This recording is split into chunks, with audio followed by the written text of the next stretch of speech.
नमस्कार। मैं वीके शास्त्री अपने चैनल के माध्यम से आप सभी दर्शकों का बहुत बहुत स्वागत करता हूं। 23 अप्रैल 2024 से एक ज़बरदस्त योग बनने जा रहा है आपकी कुंडली में। ग्रहों के सेनापति मंगल 23 अप्रैल प्रातः 8:20 पर राशि परिवर्तन करके देवगुरु की राशि मीन राशि में गोचर करेंगे और मंगल का मीन राशि में गोचर 1 जून 2024 तक रहेगा। मीन राशि में राहु का गोचर पहले से है। जैसे ही मंगल यहाँ पर आएंगे तो मंगल राहु का अंगारक योग बनेगा और ये अंगारक योग पूरे 40 दिन तक आपकी कुंडली में बना रहेगा। हालांकि शुरू का एक सप्ताह जो है 23 अप्रैल से 1 मई तक का गोचर काल आपके लिए अत्यंत शुभ फल देने वाला है। एक बहुत अच्छा संयोग बनने जा रहा है आपकी कुंडली में और वो है मंगल गुरु का परिवर्तन योग। मंगल गुरु की राशि में, गुरु मंगल की राशि में गोचर करेंगे और बहुत उत्तम कोटि का राजयोग बनेगा। लेकिन परेशानी ये है कि मंगल राहु के साथ होंगे, जिसे अंगारक योग कहा जाता है और अंगारक योग को अच्छा योग नहीं माना जाता, क्योंकि राहु मंगल की नकारात्मक ऊर्जा को कई गुना बढ़ा देते हैं। अब मंगल क्या है? मंगल है क्रोध, मंगल है उग्रता, मंगल जल्दबाजी और आवेग के कारक होते हैं। मंगल लड़ाई झगड़े और युद्ध के भी कारक होते हैं। मंगल अग्नि है, राहु वायु है। वायु का साथ मिलने से अग्नि और तेज प्रज्वलित होती है। हालांकि मंगल रियल एस्टेट के भी कारक हैं, छोटे भाई के कारक होते हैं, आपके पराक्रम, पुरुषार्थ, शौर्य और ऊर्जा के भी कारक होते हैं। मंगल आपके संघर्ष करने की शक्ति हैं। मंगल ऊर्जा हैं, जोश हैं, जुनून हैं और अंगारक योग बनने पर मंगल के इन्हीं गुणों में कई गुना वृद्धि हो जाती है। ये योग मीन राशि में रेवती नक्षत्र में बनेगा। रेवती नक्षत्र बुध का नक्षत्र है और मीन राशि देवगुरु की राशि है। बुध और गुरु दोनों ही अत्यंत शुभ ग्रह हैं, इसलिए इस योग में कुछ न कुछ शुभता भी रहेगी। ऐसा नहीं है कि ये योग सर्वथा नकारात्मक फल ही देगा। जिन जातकों की कुंडली में मंगल राहु का अंगारक योग बनता है वो अत्यंत साहसी और पराक्रमी होते हैं। कठिन से कठिन जोखिम भरा कार्य भी बेहद आसानी से पूरा कर लेते हैं और उनको डर भी नहीं लगता। देखिए, जीवन में सफलता पाने के लिए संघर्ष तो करना ही पड़ेगा, रिस्क तो लेनी ही पड़ती है। और अगर आपने इन 40 दिनों में मंगल राहु की ऊर्जा का सही तरीके से उपयोग कर लिया तो ये योग आपके लिए प्रबल राजयोग कारक भी हो सकता है। तो वृषभ राशि के जातकों पर अंगारक योग का क्या प्रभाव पड़ेगा, लेकिन उससे पहले ये समझेंगे कि अंगारक योग का ओवरऑल प्रभाव क्या पड़ता है। ये विश्लेषण आपकी चंद्र राशि के आधार पर किया जा रहा है, यानी चंद्रमा आपकी जन्म कुंडली में जिस राशि में गोचर कर रहे हैं वही आपकी चंद्र राशि होगी। आपकी जन्म कुंडली में जिस भाव में चंद्रमा का गोचर है, अगर वहाँ पर 2 का अंक लिखा है तो आपकी वृषभ राशि होगी। पहले अंगारक योग समझते हैं। अंगारक योग कुंडली में तब बनता है जब मंगल और राहु की युति कुंडली के किसी भी भाव में होती है। अंगारक का अर्थ है अंगारा। मंगल है अग्नि, राहु है हवा, राहु है धुआं।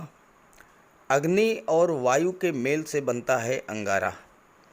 अब इस अंगारे की ऊर्जा को नियंत्रित करके प्रयोग किया जाए तो बड़ा से बड़ा कार्य किया जा सकता है और अगर इसका मिसयूज किया जाए तो ये जलाकर राख भी कर सकता है।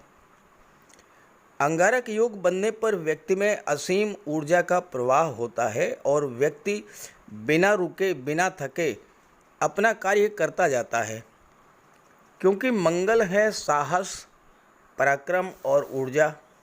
मंगल है विल पावर, राहु है महत्वाकांक्षा, एम्बिशन, तो अंगारक योग बनने पर हम अपनी हर महत्वाकांक्षा को अपनी दृढ़ इच्छा शक्ति और मंगल राहु की असीम ऊर्जा के बल पर बड़ा से बड़ा कार्य कर सकते हैं।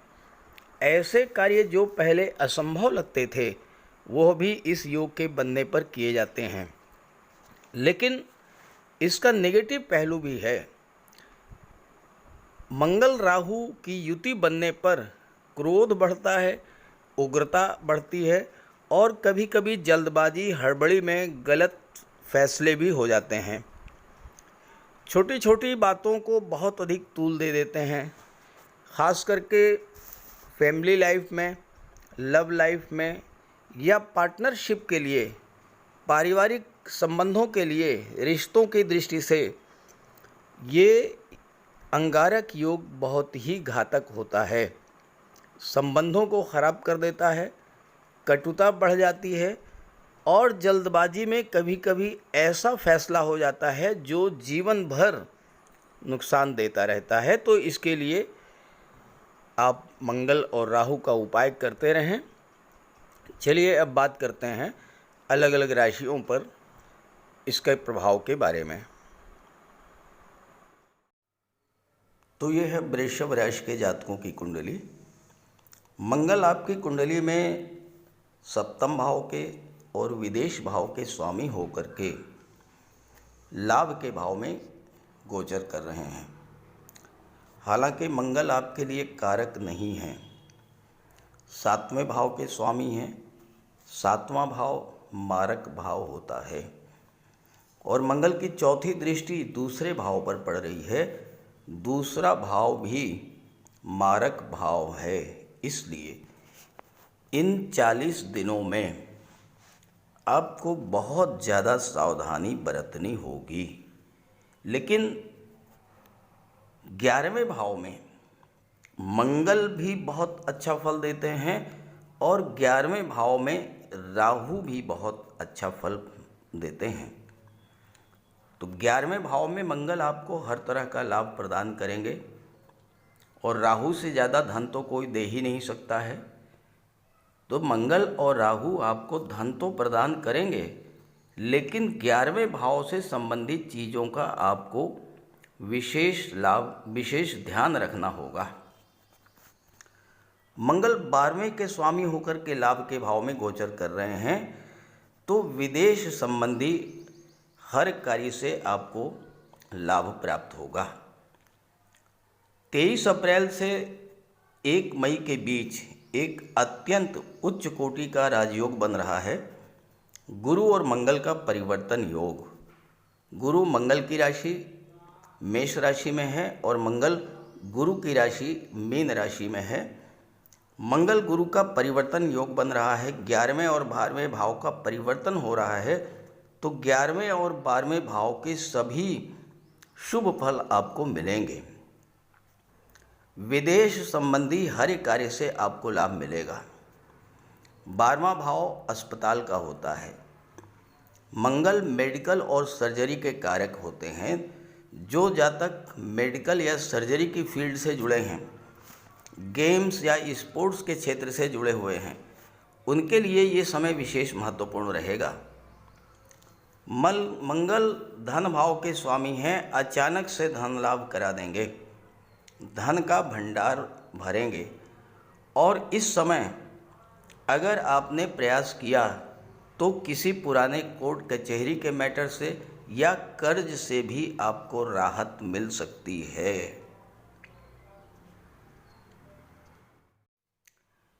1 मई को जैसे ही देवगुरु राशि परिवर्तन करके आपके लग्न भाव में आ जाएंगे, अंगारक योग का प्रभाव आपको महसूस होने लगेगा।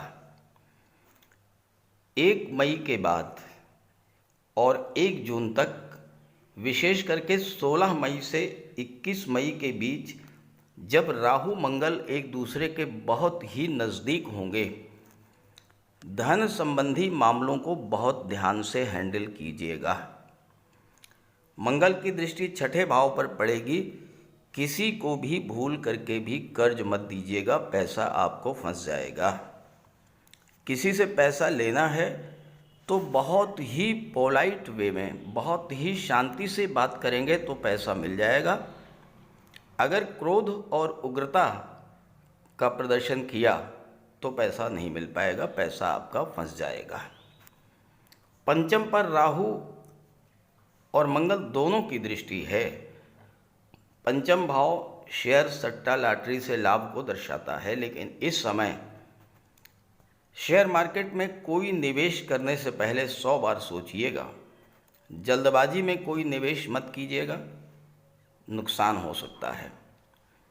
कोई निवेश करना है या कोई निवेश आपने किया हुआ है उसको तोड़वाना है तो इस समय इन कार्यों से आपको बचना चाहिए। खास करके 16 से 21 मई के बीच कोई एफडी वगैरह है वो आपको तोड़वानी है तो बहुत ज़्यादा ज़रूरत हो तभी तोड़वाइएगा, अन्यथा आपका पैसा जो है वो बर्बाद हो जाएगा।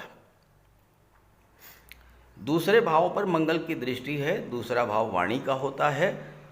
वाणी पर विशेष ध्यान रखिएगा क्योंकि मंगल की दृष्टि छठे भाव पर भी है, दूसरे भाव पर भी है, छठे भाव पर भी है। तो वाणी पर अगर ध्यान नहीं रखा तो लड़ाई झगड़े की स्थिति बनेगी, कोर्ट कचहरी का मैटर बनेगा। परिवार के लोगों से और संतान के साथ भी आपका संबंध खराब हो सकता है। पांचवें भाव पर दृष्टि है। जो लोग रिलेशन में हैं उन्हें भी विशेष सावधान रहना होगा। छात्रों को बहुत ज़्यादा ध्यान से पढ़ाई करनी होगी। राहु की दृष्टि है पंचम पर तो मन में भटकाव की स्थिति बन सकती है। गर्भवती माताओं को भी विशेष सावधान रहना होगा इस गोचर काल में। इन 40 दिनों में विशेषकर 16 से 21 के बीच किसी भी तरह के वाद विवाद से बिल्कुल बचना है। जब भी आपका मन अशांत हो, जब भी आपको क्रोध आए, जल्दबाजी में कोई निर्णय लेने जा रहे हों, आप जहाँ भी हैं, घर पर हों, ऑफिस में हों, बिल्कुल शांत होकर बैठ जाइए। अपने सामने एक पानी का गिलास भर के रख लीजिए। हनुमान चालीसा का पाठ शुरू कर दीजिए। जब पाठ समाप्त कीजिए तो उस जल को ग्रहण कर लीजिए। इससे आपका मन शांत होगा, मन की चिंता दूर होगी। जल्दबाजी में जो कार्य करने जा रहे थे उसका समय टल जाएगा और उससे जो नुकसान होना था उससे आप बच जाएंगे। और साथ ही साथ इन 40 दिनों में आपको बजरंग बली की शरण में रहना है। हर मंगलवार शनिवार को बजरंग बली के मंदिर जाइएगा, उनकी आराधना कीजिएगा और अपना कष्ट उनसे निवेदित कीजिएगा। आपको बहुत बड़ी राहत मिलेगी। अब ऐसा भी नहीं है कि ये अंगारक योग आपके लिए सर्वथा हानिकर ही है, नकारात्मक फल ही मिलेगा, ऐसा नहीं है। अगर आपने इन 40 दिनों में बजरंग बली की आराधना किया, मंगल आपकी कुंडली में मजबूत हुए, तो आपकी कुंडली का सप्तम भाव इस समय सबसे ज़्यादा मजबूत रहेगा। सप्तम भाव जागृत रहेगा क्योंकि गुरु की दृष्टि सप्तम भाव पर, राहु की दृष्टि सप्तम भाव पर और मंगल सप्तम भाव के स्वामी हैं। 3 ग्रहों का प्रभाव आपकी कुंडली के सप्तम भाव पर रहेगा। तो ये समय आपके व्यापार व्यवसाय की दृष्टि से, कैरियर की दृष्टि से बहुत अच्छा रहेगा। अचानक से बिजनेस ग्रोथ, अचानक से करियर ग्रोथ देखने को मिलेगी। अभी तक राहु की दृष्टि पड़ने के कारण अगर आपके बिजनेस पार्टनर के द्वारा आपके साथ चीटिंग की गई हो, धोखाधड़ी की गई हो, किसी तरह का कोई आपको धनहानि पहुंचाई गई हो, तो उन सब की रिकवरी होगी। आपको अच्छा बिजनेस पार्टनर मिलेगा और आपको लाभ मिलेगा। जो लोग कला के क्षेत्र से जुड़े हुए हैं, जो लोग रियल इस्टेट से जुड़े हुए हैं, प्रॉपर्टी का काम करते हैं, ज़मीन खरीदने बेचने का काम करते हैं, आर्किटेक्ट हैं, बिल्डर हैं, मेडिकल से संबंधित चीज़ों का जिनका व्यापार व्यवसाय है, गेम्स और स्पोर्ट्स से रिलेटेड चीज़ों का व्यापार व्यवसाय जिन जातकों का है, उन जातकों के लिए व्यापार में विशेष उपलब्धियां इस गोचर काल में मिल सकती हैं। यहाँ पर मंगल जब छठे भाव पर दृष्टि डालेंगे तो अगर आपकी कुंडली में मजबूत है और आप पर बजरंग बली की कृपा है तो पुराना कर्ज कोई समाप्त होगा, स्वास्थ्य में भी सुधार होगा, कोर्ट कचहरी शत्रुता ये सब समाप्त होगी और आपको धन का इस समय विशेष लाभ प्राप्त होने का योग बनेगा। तो इस गोचर काल का पूरा लाभ उठाइए और बजरंग बली की उपासना करते रहिए। और ये वीडियो, ये जानकारी अपने साथियों को भी, मित्रों को भी ज़रूर शेयर कीजिएगा। नमस्कार।